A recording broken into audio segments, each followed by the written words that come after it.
Welcome to the first workshop of the Ambition Emotion program this spring semester 2020. I'm so excited to have you all here, so excited to get started, so excited for you to begin the endeavor of connecting with a mentor and learning about what you want to do professionally and then getting your foot in the door with professional opportunities.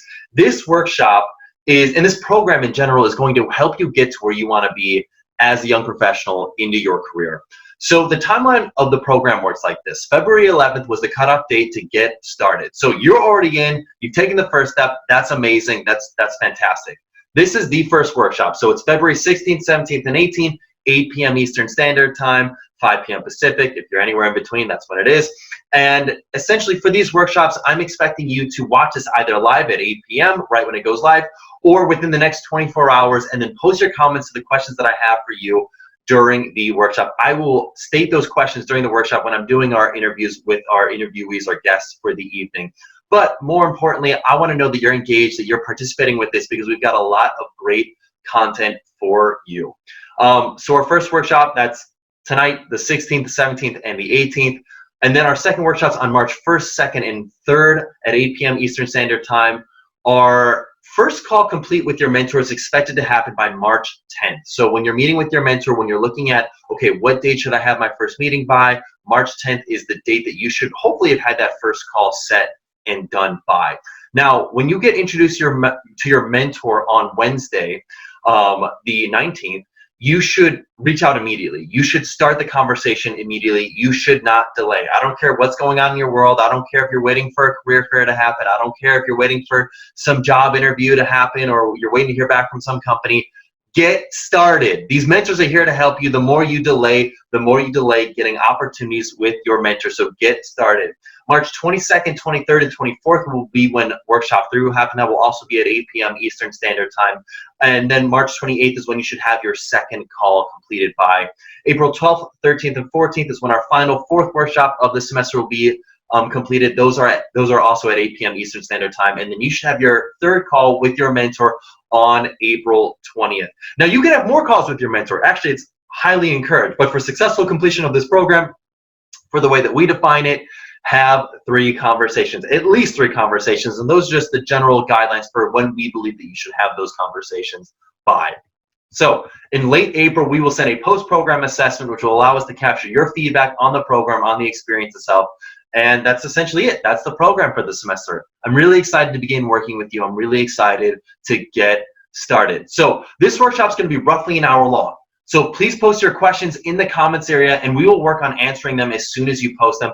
Try to give us at least 48 hours, and you'll be notified, especially if you're subscribed to our YouTube channel, you'll be notified anytime that we respond to your comments in the YouTube channel. So anytime that you post a question, anytime you make a comment, we'll know, we'll see it. But especially questions, we will do our best to answer those as they come up. And by the way, you can ask questions both to myself or to our guests for the evening. You're more than welcome to ask both, and we will try to get our guests to answer those questions. And at minimum, if we can't get our guest to answer him or herself, we will ask our guests those questions and get their answer via email on our own and then respond to that in the comments section. So during this workshop, we're going to cover how to achieve success in this program, how to expand your network and begin having conversations with people that you want to surround yourself with, and how you can begin working towards a goal with your mentor. This specific workshop's all about how do I get my foot in the door with opportunities. This could be an opportunity for a job or an internship. It could be an opportunity to get mentored by somebody, to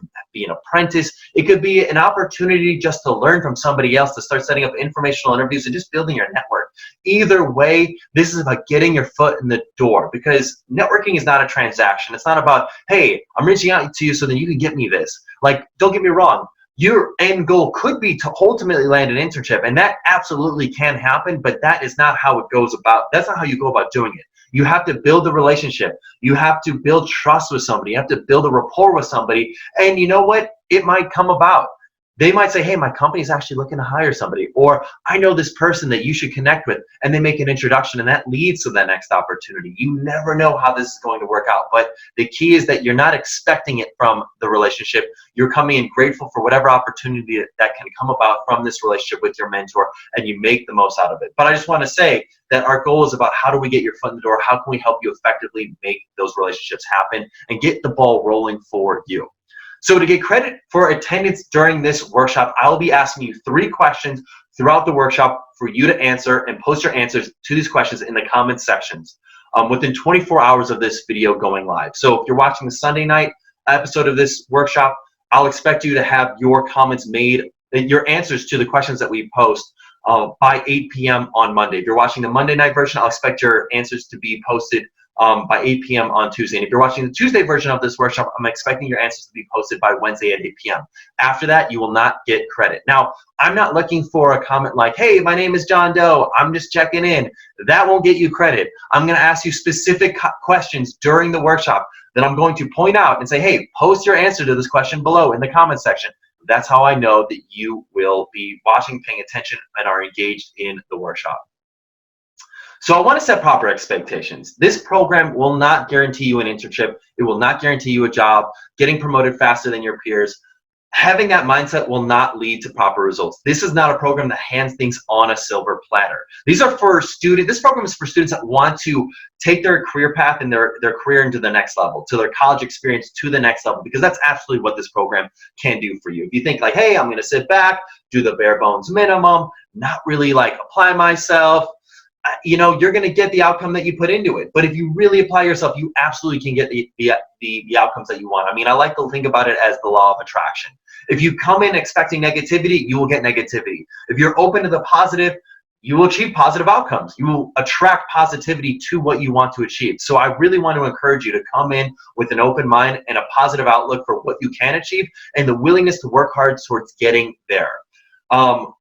Students who have gone through this program have landed jobs at places like Google and other Silicon Valley companies, Wall Street investment banks, prestigious PR and marketing firms, and major engineering firms. Absolutely, yes, that has happened many times for many students. But did those outcomes get handed to them on a silver platter? Absolutely not. It's all about what you put into this program and the outcomes that you can achieve. They absolutely are there. They are absolutely possible. You have no idea how this can come about and help you out in terms of your mentor. Treat this program as fuel to help you get to where you want to be. If you're already burning and going strong, this program can really help you accelerate. Imagine just like getting dumped a bunch of gasoline on your big fire that you're already building. If you're burning barely at an ember, let this program be a sliding point, a starting point for you to launch off. But if you think and you come in with the mentality that, hey, I'm kind of doing a couple things, but I'm kind of following the status quo of like, I just go to the annual career fairs and I apply on the online website and that's pretty much it. If you're coming in with that mentality and that you're not going to try to or be willing to open up and apply and do other things to help you get your foot in the door, this program you may struggle with, because we're going to teach you a lot of things and a lot of ways that you can go about getting your foot in the door and getting opportunities for yourself that are not the normal way. That's why this program is for the students that are really interested in taking their life, their career to the next level, because these are the tips that you are not taught in school, and the experts that we bring in, the guests that we bring in to these workshops have content, insight, and wisdom that they've utilized and explained within their books, within articles, within other pieces of content they've created that they've built an expertise on. And so the point all I'm making is that this program, if you're interested in taking your life, your career, your college experience to the next level, you are in the right place. So I'm really excited to get started. Now, a couple of keynotes about mentorship. Now, when it comes to your mentor and who you were matched with, one thing that we leverage extensively is this research called work orientation, which is how you view your work. So some people view their work as a job, some people view their work as a career, some people view their work as a calling. Imagine a triangle and imagine it being a spectrum that can change throughout your life. So after you take your assessment and after you get matched with your mentor and you log into your dashboard, you can actually see your work orientation and your paired mentor's work orientation, which is really cool. Because what we've learned is when work orientation is aligned for a mentoring relationship, the likelihood that that relationship lasts for the full 6 months is considered both productive and quality by both participants increases by 400%. It's crazy how powerful work orientation is when it comes to mentor matching. If we were just to match you based on your career interest or their status within their company or their area of expertise, we know that those are only transactional metrics, and the likelihood that that relationship will last for the full 6 months and be considered both productive and quality is low, because then there's an expectation that someone's going to give you something or that you're going to give them something, and that's ultimately not how successful mentorship works. Successful mentorship works when both people can, on a human level, invest in each other, and that's how we make the matches happen. The other key thing about mentorship is vulnerability. the willingness to open up about who you are and what you want to accomplish in your story. I know that when you are more vulnerable, you are much more likely to build trust. You cannot build trust unless you've got vulnerability first. And it's up to you or your mentor to be the first person to take that step. So I want to challenge you to be the first person to take that step, to be vulnerable first. And to give you an idea of what vulnerability looks like, I will share with you my story. Now, I'm passionate about mentorship. I'm passionate about mentorship because I needed mentors in my life. From age 15 to age 19, I was a drug dealer. And at the end of my freshman year at Indiana University, I got arrested in an undercover operation by the Indiana University Police Department. And I got 5 felony distribution charges. I was expelled from school, and I had no idea what I was going to do with my life. And I mean, that hit me like a brick wall. I mean, up to that point in time in life, I thought success was you go to school, you get good grades, you get a job, and then somewhere along those lines, you find yourself, like as if it were puberty, it would just come to me. But that's not how life works. And I had to learn that the hard way. Because no one who I had known, no one who I had ever known that I ever thought was successful ever was a drug dealer. And so I had to accept either being a total failure or redefine my definition of success. And so I chose the latter. So I ended up enrolling in a program in St. George, Utah, to help me turn my life around. And that's where I really got exposed to the power of mentorship, both on a personal level and a professional level. On a personal level, really having personal mentors, people that are there for you, are so powerful. I don't want to ever discredit that, because I feel like sometimes when we're here, we're thinking about our professional outcomes, we don't realize how valuable mentors can be on our personal level and really what they can do for us. Because if they help you open your mind to what you can accomplish in your career, or what you can accomplish as a person, and in who you can emulate your life after, they can really show you something that you didn't actually even believe in yourself that you could accomplish. And I think that's so powerful, and that's really what they did for me. But on a professional level, they helped me really come to the grips with the fact that when you Google search my name when I was 19 years old, the first thing you saw was IUPD does drug sweeps for 8. And I'm one of the 8. I mean, there could not have been a bigger red X across my name when applying for any role. I mean, could you imagine that? Literally, any role I would apply for, I would have showed up with a big red flag. That is bad. So about a month after living in Utah, I flew back to Chicago. That's where my family's from, for the weekend, to let them know my life's getting on track. On that flight, I'm sitting next to a guy. We start talking. He starts sharing with me about his life. I start sharing with him about my life. We hit it off. I take a keen interest in him. I'm actively listening. I'm sharing. I'm really trying to put myself into his shoes, and I'm really, most importantly, actively listening. I'm taking down notes. I'm following up on the things that he has to say. I'm really digging into his world, because he loves to talk about himself, and I'm really playing into that. Well, it turns out he's the director of ground equipment for SkyWest Airlines. And by the time that plane lands, he offers me an internship on the spot doing financial analysis for SkyWest Airlines. Boom. Like right on the spot. What an amazing experience. I mean, he took me under his wing. He didn't care about my background. He didn't care about what I had gone through or where I was going, or the fact that I may even go to prison sometime in the next year.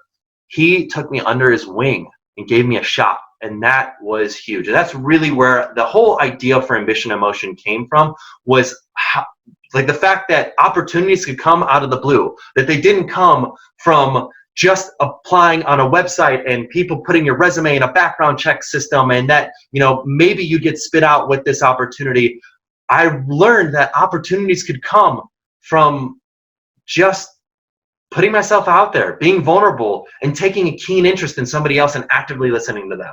And so I think that's such an important story to share with you, because it shows, I mean, my vulnerability, but 2, it shows that opportunities can come from a wide array of places, and it doesn't matter where you're coming from, it matters where you're going. And if you believe that you can achieve what you want to achieve, you absolutely can achieve it, but you have to put in the work to go and get there, and you have to be willing to be vulnerable with people. Don't hold all your failures, your mistakes close to the chest because you think people will judge you. Put them out into the world, because ultimately people will give you opportunities, and they will believe in you if you let them. So that's something that's extremely important and extremely helpful for this workshop that I really wanted to share with you.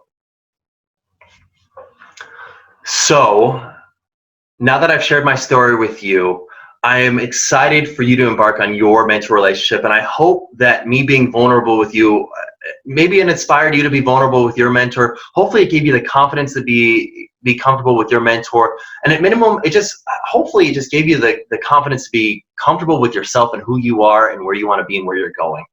Now, for this mentor program, there are 3 keys to success in this program.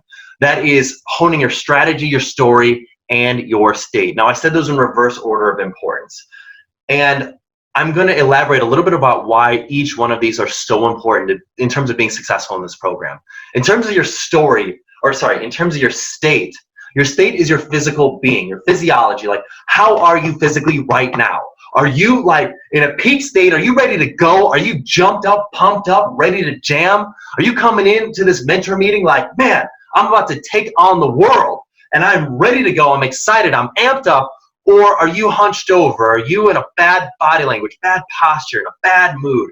Something bad happened during the day. You're tired, exhausted, stressed out, whatever. If you're coming in with a negative state, I can promise you're going to have a bad relationship. Your first impression is everything. Your first impression is everything. If you come in a negative attitude because you've had a bad day, I can promise you the relationship is not going to get off to where you want it to be. But if you come in with high energy, you come in like, hey, I'm pumped, I'm excited to learn from you, I'm excited to learn your story, I'm excited to ask you questions, I'm excited to share knowledge with you and have you ask me questions, I'm excited for this relationship to begin. If you come in with that mentality, you will have a great and positive first impression. Now, there's a couple ways that you can go about doing this. One way, and my favorite way to go about getting yourself into a peak state physiologically, is to get up, shake it loose, and yell at the top of your lungs. I know it sounds crazy to do something like this, but I want you to do it right now while you're watching this video. I don't care if you're in your dorm room. I don't care if you're in your house. I don't care where you're at. I want you to stand up, and I want you to shake it loose. I want you to shimmy. I want you to let it go. I want you to scream at the top of your lungs. Just go, yeah! Just let it loose. Let it out. Let it go. Because here's the thing, when you do this, you're releasing endorphins in your brain that make you feel excited, that make you feel energized, that make you feel good, that make you feel confident, that make you feel like I am here and ready to take on the world. And when you do this, you get yourself into a state ready to be in a good mood, to leave a good impression. So I don't care what's going on with your world. If you get yourself into a state physiologically conducive to being successful, get your body language on point, you are going to be successful. Promises on that. The next key is your story. So what is the story that you tell yourself? If you tell yourself a story like, oh man, I'm an introvert, so I couldn't possibly be good at networking, or I couldn't possibly be good at socializing or being around other people. Or if you tell yourself, I'm an extrovert, I'm crazy around people, I can't even handle it right now, I'm nuts. I can't even contain myself when I'm around people. I'm just like a blabbermouth. I have word vomit. I just let things fly like crazy. If you tell yourself these stories for why you will or won't be successful, that will become a self-fulfilling prophecy. So back to what I was talking about when I said the law of attraction. If you believe that you can be good at something, you will be good at something. I promise you that. But the key is you have to believe it. And the second thing is you have to practice it, because networking is a skill, like shooting a basketball or knitting a quilt. The more you practice, the better you get. So if you think, oh man, I'm an introvert or I'm an extrovert, which makes me bad at networking, you're not going to practice networking, which is going to reinforce you being bad at networking. But if you work at it, if you practice, if you use this mentor program to meet with your mentor, someone who's got like of no consequence to you, like if you, God forbid, mess up this relationship with your mentor, what is the worst that happens? This was a total stranger that you've never met before this moment. Now all of a sudden you're building this relationship. Well, why not give it a shot? Because here's the thing. If it ends up working out great, it gives you the confidence to start reaching out to more people and building a better rapport with more people and building your network. And then all of a sudden you can become better at networking. You can be better at building relationships with other people. And you can be better at learning opportunities when they arise and getting your foot in the door. So the point I'm making here is, what is the story you tell yourself? What is the thing that you've got in your mind for why you will or will not be successful? And the key here is that if you do have something positive in your mind, I promise you, you are going to be much more likely to manifest that outcome for yourself. And the last key is the strategy. So what are the strategies that you are going to leverage to help you getting your foot in the door for an opportunity? Now, here's something that I like to do. I like to implement new routines every single month, because what it does is it helps me get into powerful habits. Now, some of them stick, some of them don't stick. Some of them take, a while to stick. Some of them take practice, and that's okay. But the key is that you have to start. And so one thing that I would love for you to start doing in terms of a strategy to help you build a strong routine that will help you start getting your foot in the door is if you don't have a LinkedIn profile account, get a LinkedIn profile account. LinkedIn is a powerful tool. It's so powerful. But then once you've gotten a LinkedIn profile account, I want you to connect with 10 new people in your field, not just 10 new friends or whatever. If you're just starting your LinkedIn account, friend request everybody. Get as many as you can. In fact, you should really try to get above 500 plus LinkedIn connections, because once you're there, you are much more in the LinkedIn algorithm likely to get recommended by other people in terms of connecting with them. But more importantly, I want you to connect with 10 new people in your field of interest. So if you want to get into banking, connect with 10 bankers. If you want to get into marketing, connect with 10 marketers. If you want to get into engineering, connect with 10 engineers. Connect with 10 new people every single week. And it's a really easy thing to do. Send them a personalized message. Say, hey, Jane Doe, I'm a student studying XYZ category. I'm really interested in your work, and I'm interested in potentially pursuing a career in this path. I would love to connect and maybe learn a little bit more about your work, your name. It's the simplest message. And in fact, if you go on the tips and templates tab on the AIM dashboard, you can actually see a copy and pasteable link that you can literally copy and paste to help you send this message out to other professionals on LinkedIn. But if you can get into the habit of sending 10 new people a connection request every single week, I promise you are going to start meeting with some of these people, and this could open up doors that maybe weren't even there or you didn't even realize were possible. I strongly encourage that. 70% of all job offers go to somebody who knows somebody at that company, not from just applying blindly on a college career website. I promise you that. 7% of jobs go to someone who knows someone at that company. So if you can build relationships with somebody at that company, your resume will go to the top because you were a referral, not a random stranger who applied. Build your network. So one thing that I love to do, and by the way, we're about to get started into our guest speaker, but one thing that I love to do before, to really reinforce what we're talking about, one thing that we've learned is teaching something to somebody else. So think about something that you've learned within these first few minutes of this workshop so far, or something that you will learn through our guest speaker in this workshop. I want you to think about that, and I want you to teach it to somebody else, something that you learned. And the reason why this is so powerful is because learning something in a workshop is amazing. I mean, sure, I'm on here, I'm on this video, and that's great. That's all. That's amazing. That's fine and dandy. But if you go back to bed, or if you're like, oh, that was cool, I kind of took a note, whatever, like that might stick, but the likelihood that it actually sticks increases exponentially when you teach it to somebody else. So find a friend, find a stranger, find somebody, and teach them something that you learned this evening, and I promise you it will reinforce substantially more in your brain. You are much more likely to adopt the habits that you are learning. You're much more likely to apply the skills that you are gaining. So that is the key thing that I really want to stress with you from this workshop. So I'm really excited to jump into our guest speakers. We've got a great one for you this evening. I'm excited for you to learn from our guest.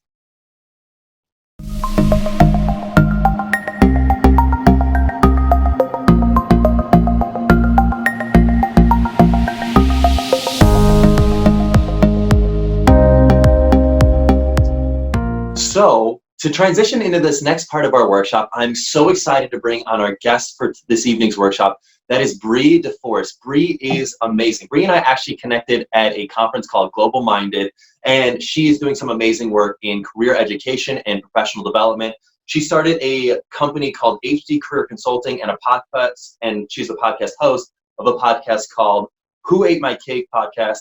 And she's just an amazing person who cares about people finding work and happiness and how can that merge. And so she's all about how can we help people figure out what they want to do with their lives, pursue the careers that they're passionate about, and be happy all at the same time. Can we make that happen? And so I'm so grateful to have Bree as our guest on this workshop this evening. So Bree, thanks so much for being here. Thank you. I really appreciate it. I was really excited to see the invite through LinkedIn, because we're going to talk about that a little bit and how you reached out to me. And funny thing is when I met Garrett was on a panel. It was a workforce panel, right? We were talking about different types of ways to engage people. That was right, correct? Yeah. Yes. And so I got his card. He was moving, and he was full of energy and had a lot of great information. And I was actually in like an exploratory entrepreneurial phase at that point, trying to figure out some stuff. And so he took the time to answer a phone call from me and pitch this crazy idea that I was trying to sort through in my own head. That eventually I was able to get it to the right person, realizing that it wasn't me that was going to create the crazy idea, but that it was just enough of excitement to get somebody else to create it. And so that's kind of how me and Garrett met. That's cool. I didn't realize the second part of that story. That's awesome. Yeah. Thanks for sharing. So to bring it full circle, Bree is now a guest on our workshop, and she's here to share with you a little bit about how you can get your foot in the door. And this could be getting your foot in the door for professional opportunities, whether that be a job or an internship, or even for mentor relationships or building professional relationships. We're here to talk about how can we make the most of you as a professional trying to go ahead and getting yourself connected with other people. I know that sometimes can seem like a daunting task, like they don't even know me. How do I expect for them to be interested in me? And Bree has got great insight and great wisdom on how to go about doing that. But I love when we're giving advice, when we're giving insight, I love to do it to the form of stories. So Bree, if you could, I'd love to learn about your first job. How did you go about getting that? How did that happen? Yeah, that's a great question. I love that you love stories because I love telling them. I started. I think the first part is I started with purpose. I was trying to figure out what I wanted to do. I took a couple of those fun career assessments that everybody is probably familiar with, and then I started sorting through those by collecting information. At one point they told me they thought I was going to be a teacher. They thought I was going to be a lawyer. There's all these different things, right? And one of them that I chose to pursue early on was a designer and being in construction management, which is not what I'm in right now. But I was so serious about it that I went around and I started investigating all the areas that construction touched, in retail and design. I talked to interior designers. I talked to like subcontractors. I talked to managers of construction companies to kind of figure out what that looked like. And I decided that the best way for my foot to get in the door and really know whether or not that was what I wanted to do was to go find somewhere that was going to allow me to enter the field with very little experience. And so I walked into a lighting store and I said, "Hey, my name is Bree, and I am a student. I was going to school at the time. I'm studying construction management. I'm going to be the first the first superintendent female in our area that I know of. And I can't think of a better way for me to figure out whether or not this is going to be a fit than to maybe start working in the field through lighting here." And I was the youngest person on staff. They normally had much older folks there that have had a few years of experience, a lot of sales background. The manager, the owner, was so enthralled with the fact that I was willing to just come in and say, "This is what I want, this is who I am, and this is how it's going to work," that he was like, "All right, I'll give you a try," right? He didn't even know if I was going to be able to do it, but the fact that I had the gusto to come in and say, "I have a plan, and I just need you to help me execute it," really made the difference. So I think that that's kind of like the nugget in all of that is that I didn't go in there kind of going like, I think I kind of want to maybe do something, but I'm not sure. I went in and I was very clear and concise about exactly what it was that I wanted and how I was going to get there. And I knew what role he was going to play in that process. And because it was so clear, he could just say yes right there. I love that. The brevity and the conciseness and the clarity of that goal is awesome. That is amazing. And that is so exactly on point with what our audience wants to hear. So actually that leads me to a question I wanted to ask the people in the audience watching this video right now. And that is, what is your goal? In a very clear, concise manner, what is your professional goal? Post that in the comments section. I want to learn what that is.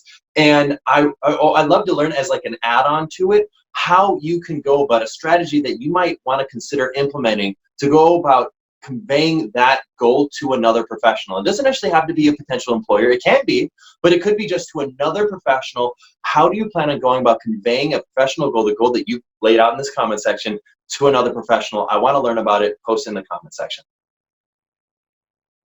So Bree, I love to learn. It's so funny.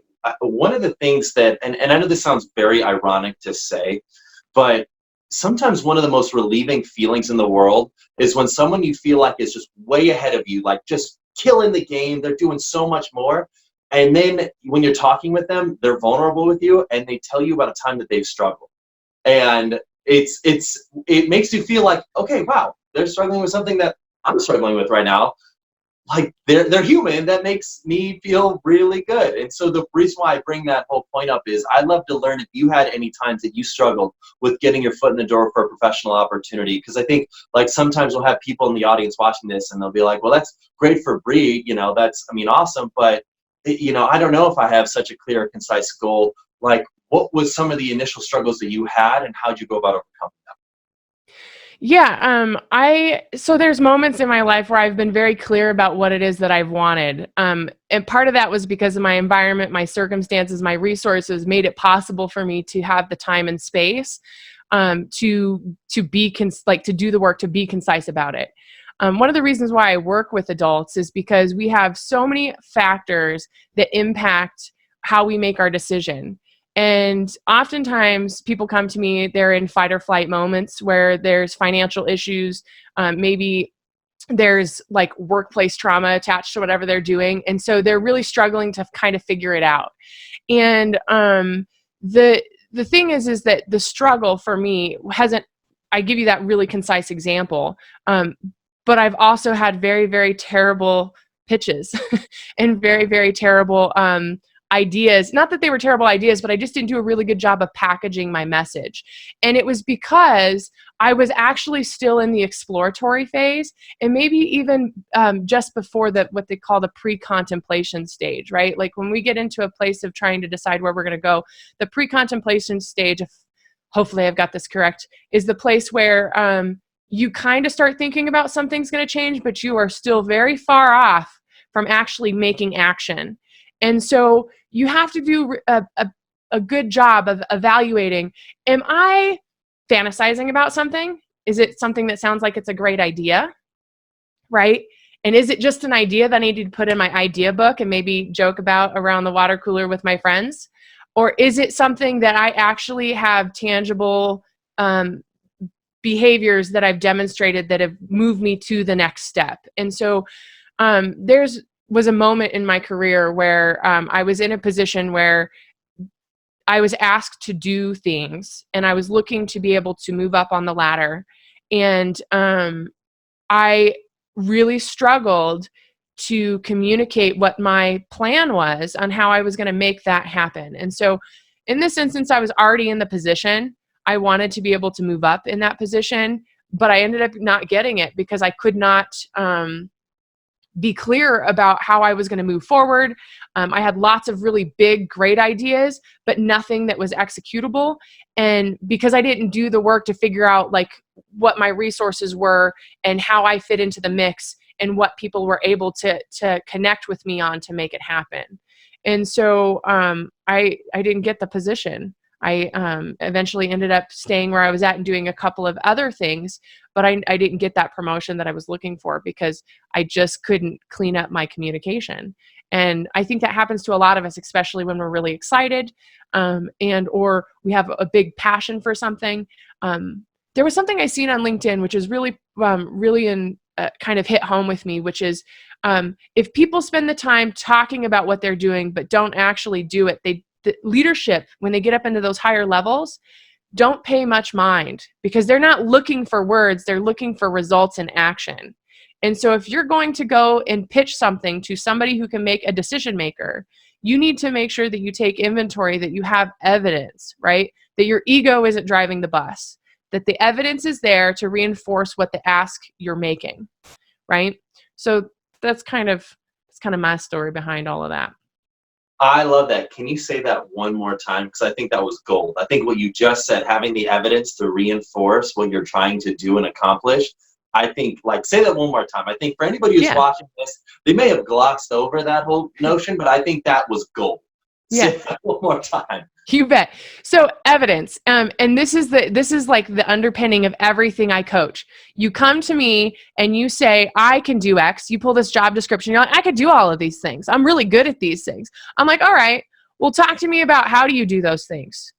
Where's the relevant information related to those things that really reinforce what you tell me you can do? Prove it to me.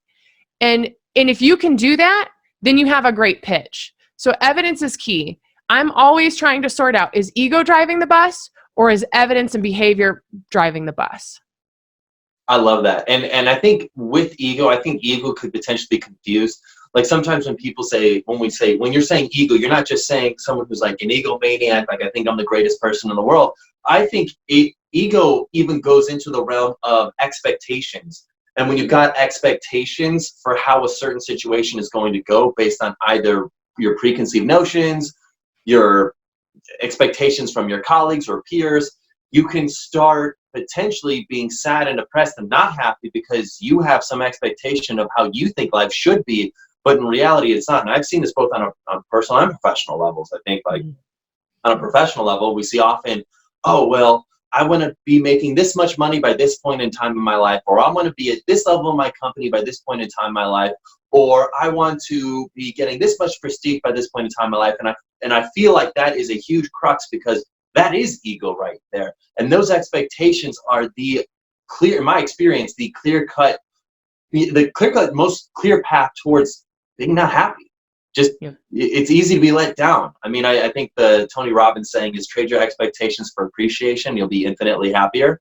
Yeah. And I think that point you talk about ego is crucial. And then, on the flip side, if you come in with facts and data and evidence to support why you should be moving up, not because I've been here for a certain amount of time, you are going to actually make it. You're going to crush it. And if you're at a company that doesn't support that, you thriving and making those right moves, maybe it might be worth a change. What do you think?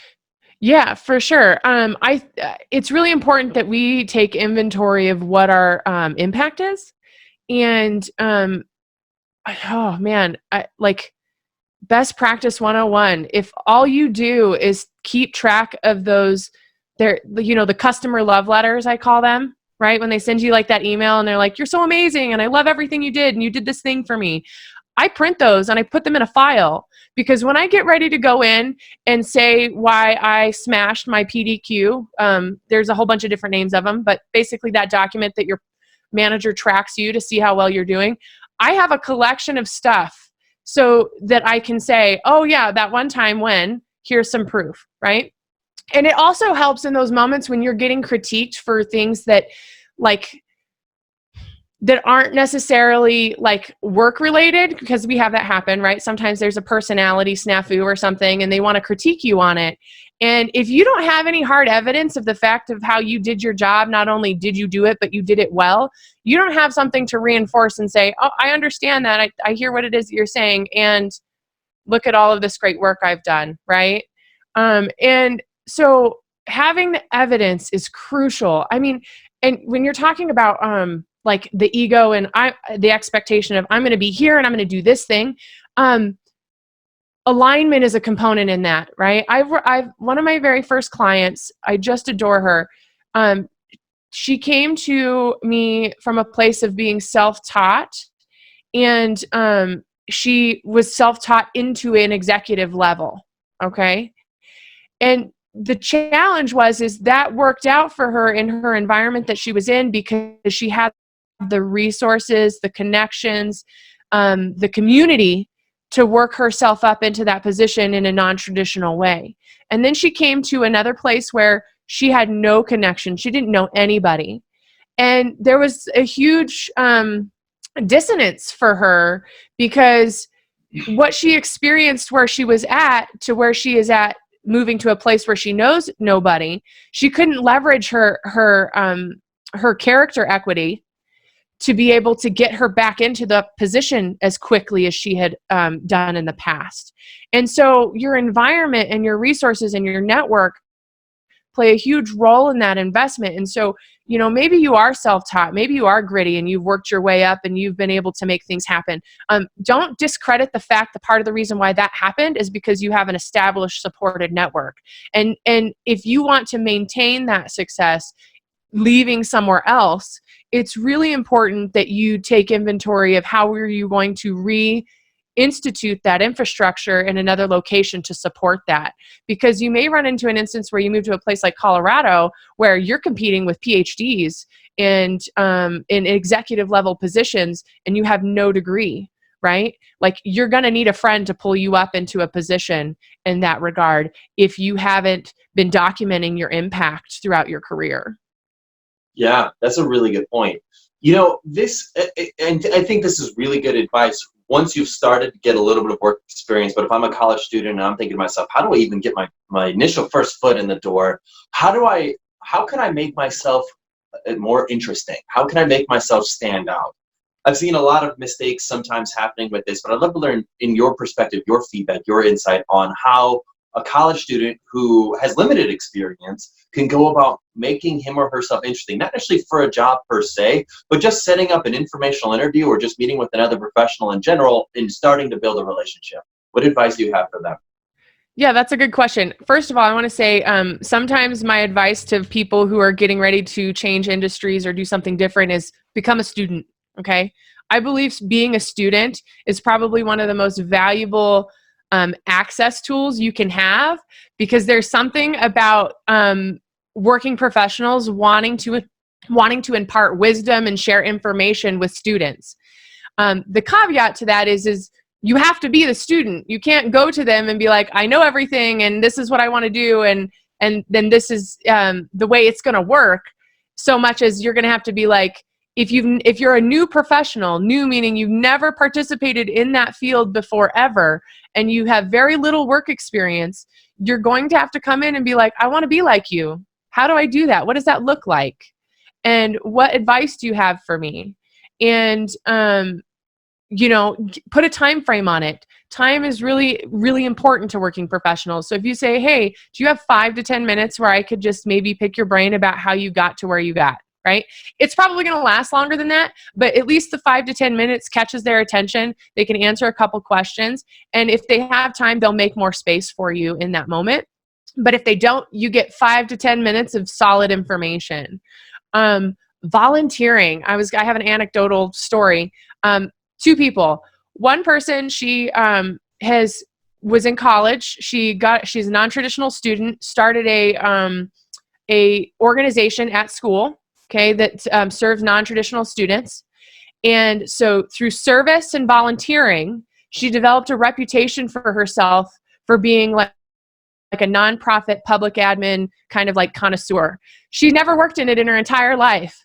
She just was convicted about the importance of making sure that access was available to non-traditional students, particularly working women in community college settings.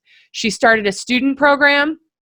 She went to her student dean and asked if she could start it. They chartered it, and then it carried on. It carried into a 4-year college as well. She also participated heavily on community and recreational boards in her areas of interest. And she gave her time, right? Sometimes we don't have money. Sometimes all we have is time, right? And she gave her time. And now she is a director at a museum doing education programming. And so, this is interesting because I worked through my entire master's degree, okay? And so my earning potential when I got out was still kind of rough because I didn't get to do direct work in my master's program. I had to kind of look on interdisciplinary ways to be able to tell them this is how I wanted to do my work, right?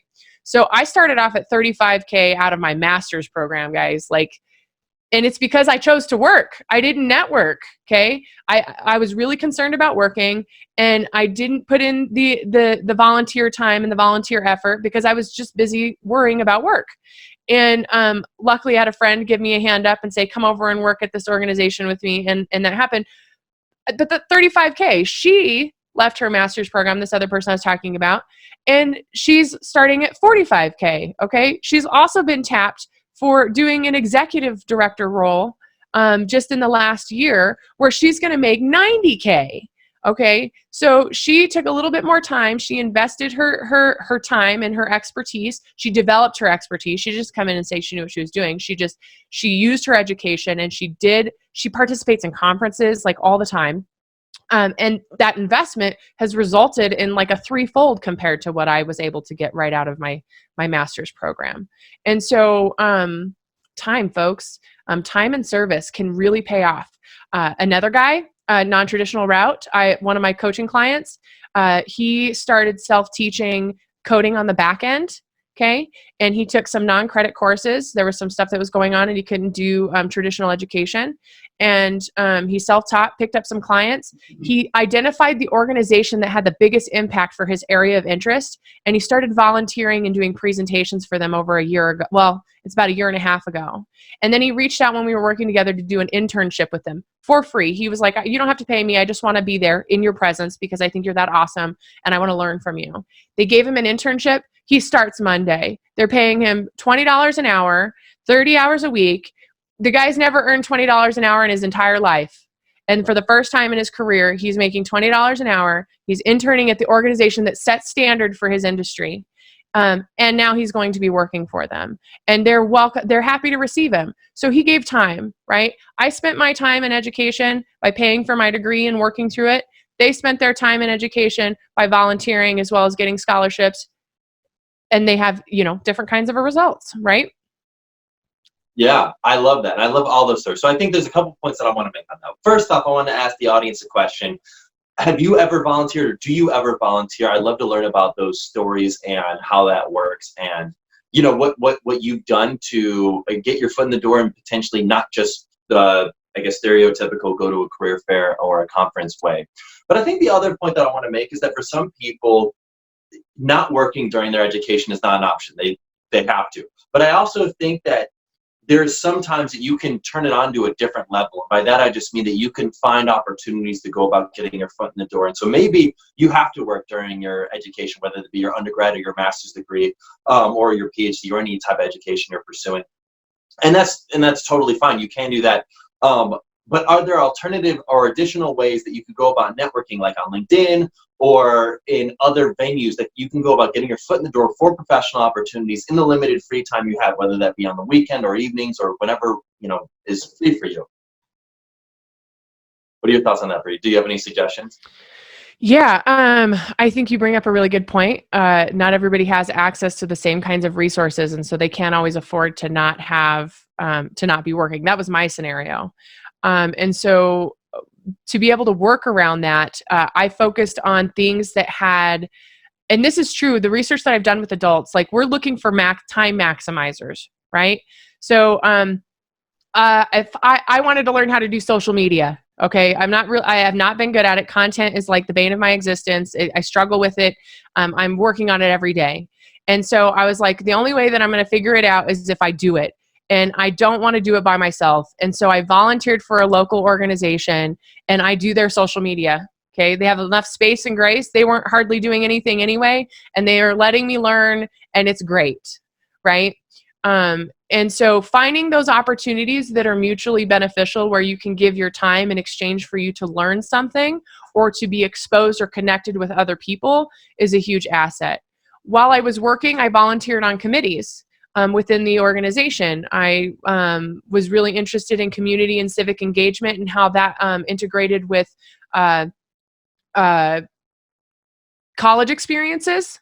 And we had a community and civic engagement committee where I was able to sit in on that and represent my constituents, which were the graduate students at the time, where I learned about how community and civic engagement played a role in credit-bearing courses.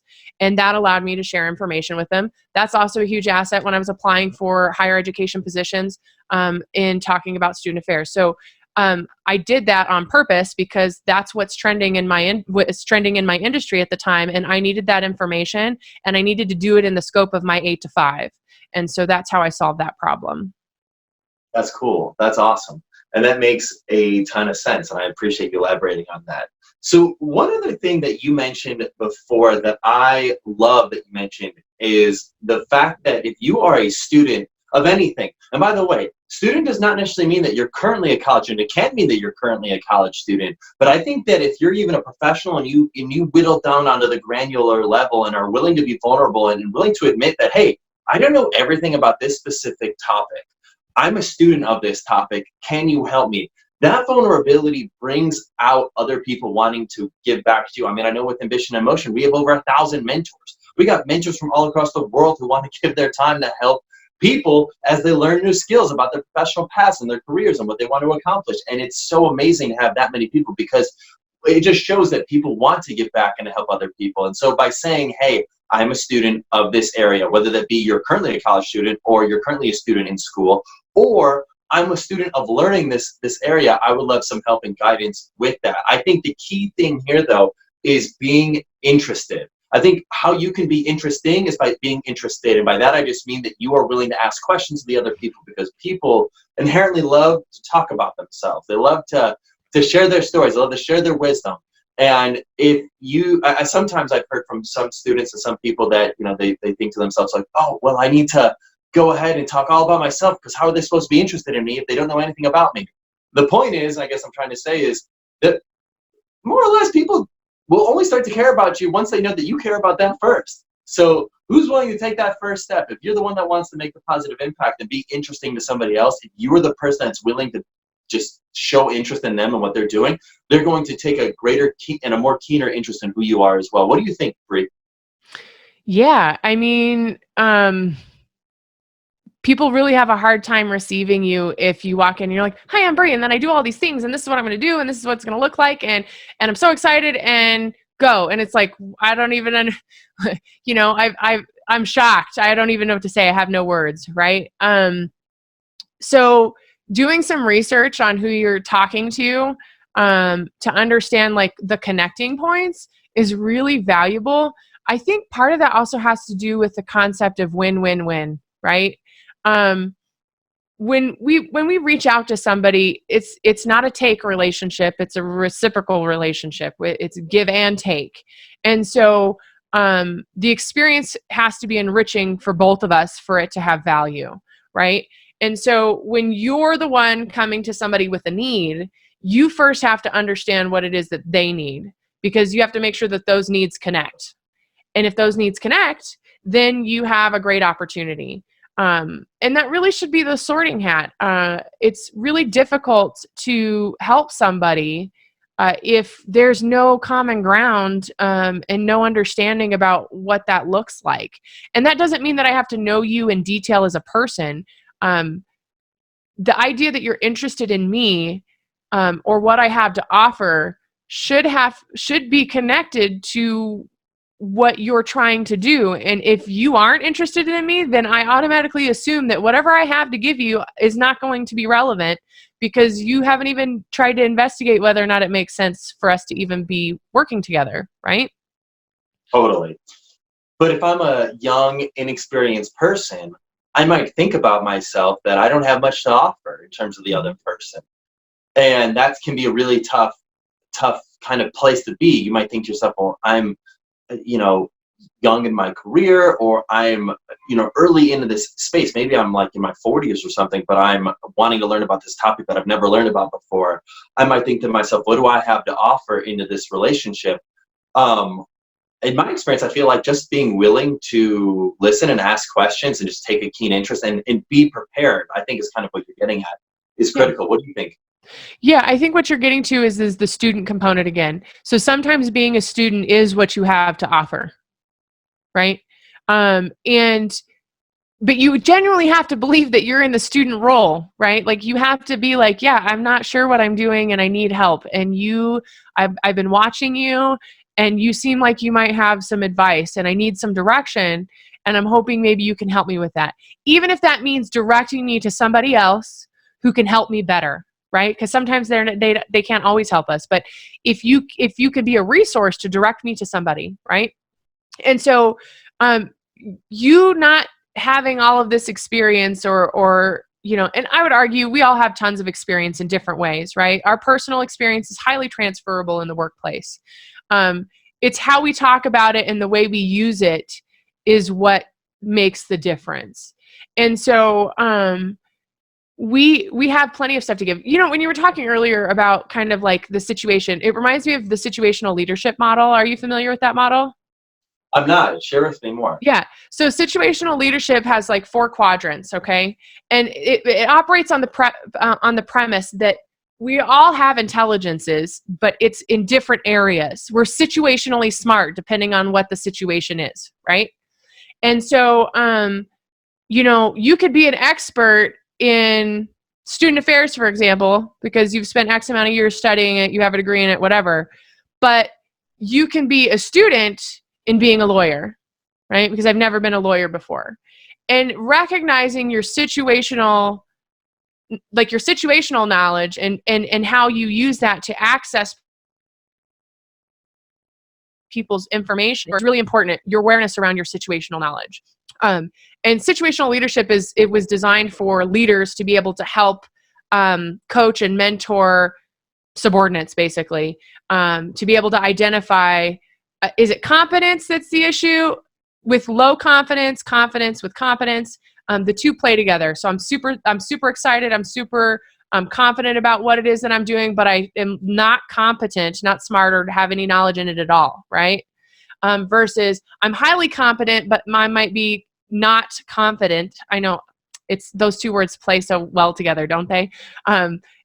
Inverse. And so, like, how do I work with you? And I use it to kind of explain, like, how you can, as an individual, be self-aware about your level of knowledge or competence in a particular area, and whether or not your level of confidence, how sure you are about the information that you know, or your ability to be able to accomplish it, to be able to use that to assess how you reach out to somebody, right?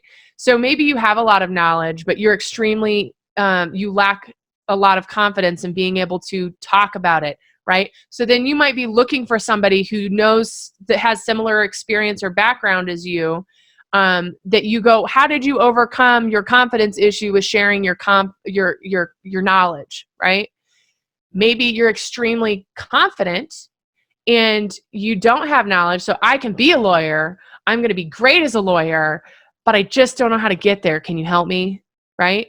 So, the way we interact with it is it's really important to take inventory of like how we are actually feeling about it. So that we can use that to be able to identify the right person to help us with the thing that we actually need help with, instead of maybe asking incorrectly, right? Like you have a lot of knowledge, and then you go to somebody else who has a lot of knowledge, and then you guys can't connect because they're like, but you already know what you're doing anyway, so why are we talking, right? Yeah, Make sense? so true. So let's talk about mentorship for a minute. So every person who's participating in the Ambition and Motion program, they've got a mentor. And so they're just about to get this relationship started. They're just about to embark on this relationship.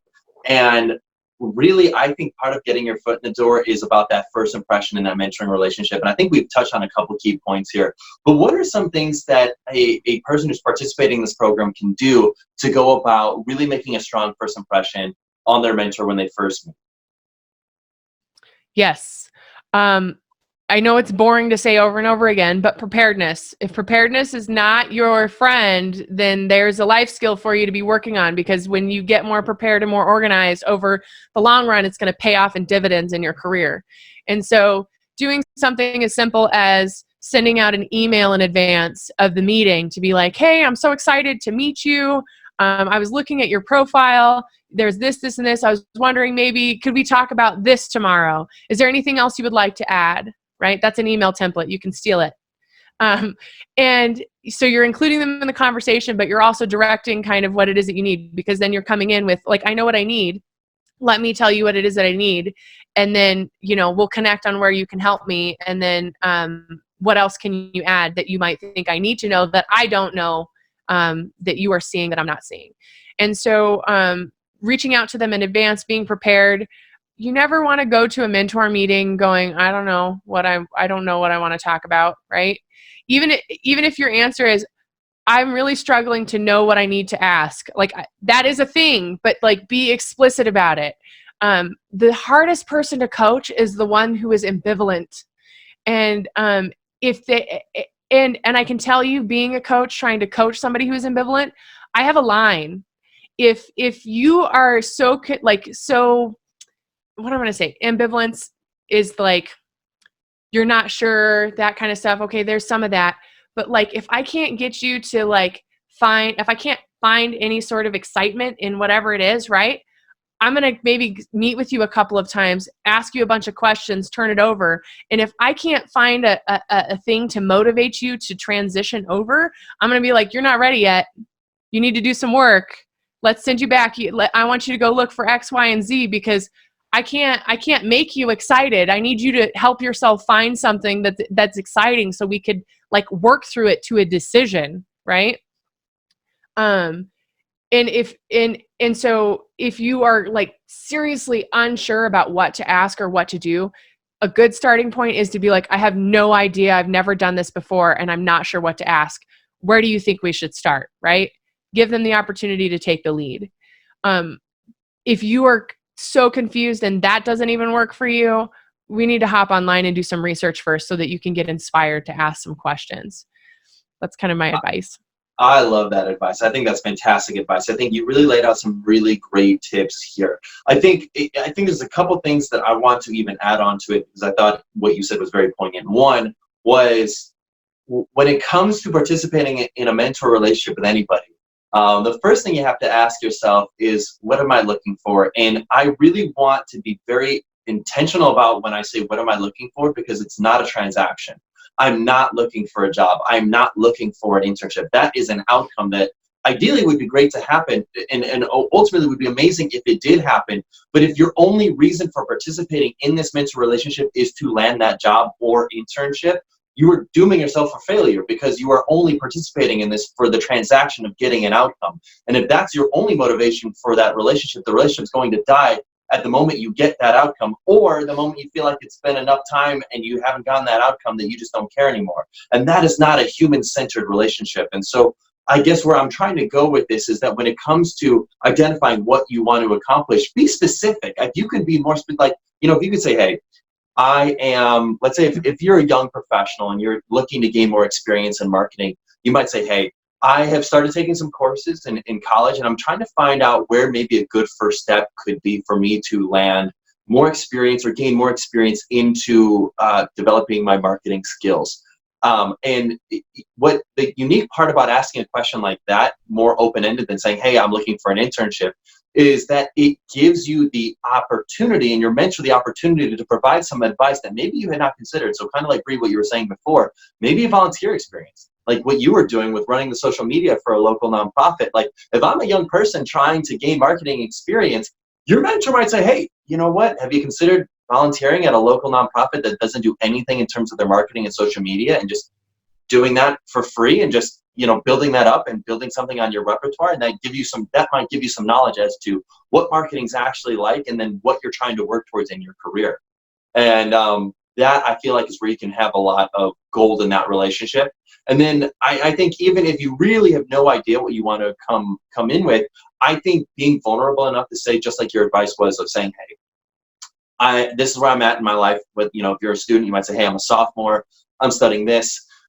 I think I want to do this. I don't really know. I'm just trying to kind of get a feeler for where I want to be with my career. What is your advice? How were you able to get to where you're at today? And what were some things that you really learned along the way? And maybe over the course of this next 3-4 months, I would love to work with you and just kind of share with you updates about how I can kind of like hone in on exactly what I want to accomplish. What do you think about that, Bri? Yeah, I think that's a really good way to wrap that up. It's coming there with purpose. I was just sitting there thinking too, project-based work. Okay. Grad students, when I was talking to grad students and they're trying to round out their skill set so that they could be more marketable when they graduated. We focused on identifying needs within departments or divisions where they could maybe say, that project that you've been trying to work on or that thing that's been talked about, or industry is doing X and I don't see you doing it. And it's kind of the area that I want to learn in. Can I do a project for you? Can you mentor me through the project? Right. And then you set out, you do the research, you set out the outline for the project. You maybe work with your faculty member to kind of craft what that looks like. You can even talk to your faculty member about making that an internship or an experience-ship so that you get credit for it. And you use that opportunity to build collateral with the relationship, but also with your professional portfolio to be able to have evidence so that you're, increase your employability when you get out. You learn, you have a product or a result that you can communicate when you're done, and it's mutually beneficial in that moment. So having a purpose, whether that's just my purpose is to really figure out what it is that I need to do because I don't know. How do I get there? So that leads to one final question that I'd love to ask the audience and the people watching this video right now. And by the way, I appreciate anybody watching this, just their comments and showing that you're following this video along and that you're paying attention. I'm so glad that you're through this. The last question that I had for you all is, what is the main thing that you are interested in learning more from your mentor over the course of this next 4 or 5 months? I'd love to learn that. Please post that in the comment section. So Bri, I'd love to just finish off this workshop on getting your foot in the door with just any final tips or pointers from you about what anybody watching this can do to help improve their professional skills or just improve their ability to get their foot in the door. And then I'd love to finish with ways that people can find you and learn more about you. Yeah. So I was sitting there thinking about so when I'm working with people, it's really important that we have a really good foundation. So my first advice to you is your foundation set? Do you have a really good LinkedIn profile? Have you communicated where you're at in your process? Maybe you're a sophomore or a junior. Have you listed some courses that you're taking on your LinkedIn profile? Another great thing to do is if you have any projects that you've worked on that you're really proud of, maybe adding them to the section in LinkedIn where they allow you to show some of the work that you've been doing. Do you have a professional headshot? Okay. I think that's like the industry standard right now. I think with so much access that we have online, it's really important that you have a professional headshot. Okay. iPhones and selfies are great. But if at all possible, get a professional headshot. And if that means it's your iPhone and it's a friend doing the portrait feature with the phone so that it's framing out your face, do that. Okay. But get a nice clean photo to add to your LinkedIn profile. Do a social media audit, okay? Over half of employers admit that they have not hired somebody because of their social media. So if you are not taking inventory of your social media and you're not managing that, and by that meaning managing your brand, because people will make assumptions about you whether you craft and manage your brand or not. So you can be in control of it or you can be a victim of it. And do a Google search on your name, see what kind of pictures pop up, get all of your housekeeping in order, because you don't want to be in a position to where you reach out to a mentor, say, somebody in an executive level role where they Google your name and something weird comes up. I'll make fun of myself. I have this stupid picture from when I was younger and I was going to the clubs and I look like a giraffe, okay? Because my tongue's out of my mouth. It's ridiculous.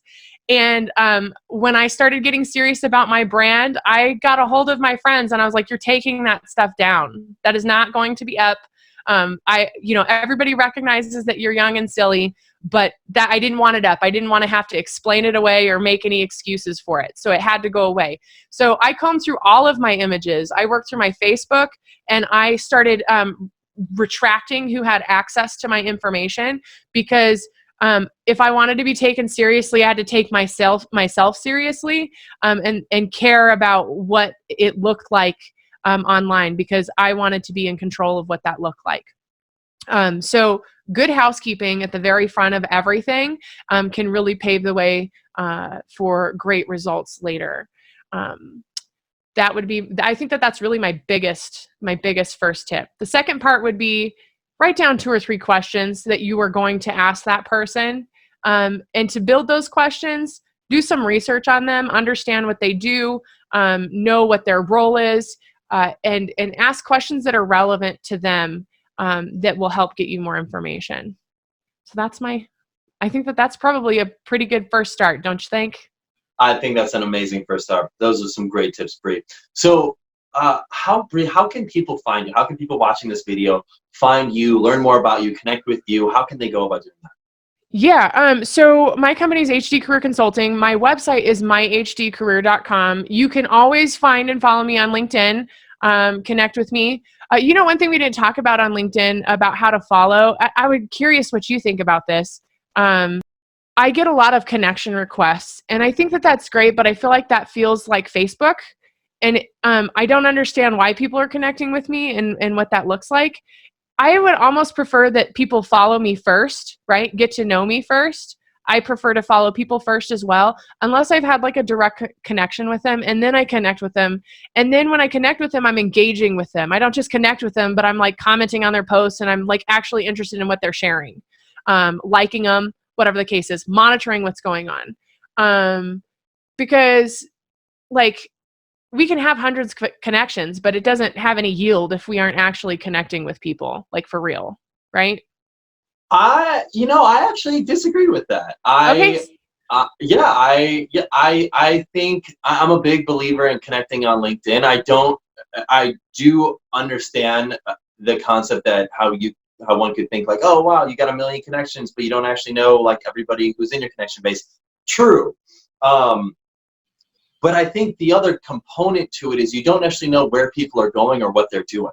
And where they're at right now might not have any relevance to what you're doing right now. I mean, I connect with a lot of college students because we serve a lot of college students.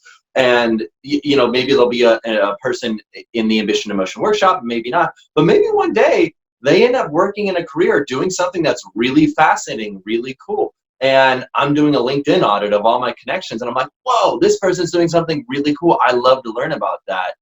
If I'm only following them, I don't really have like in that kind of information or the ability to message them and reach out to them.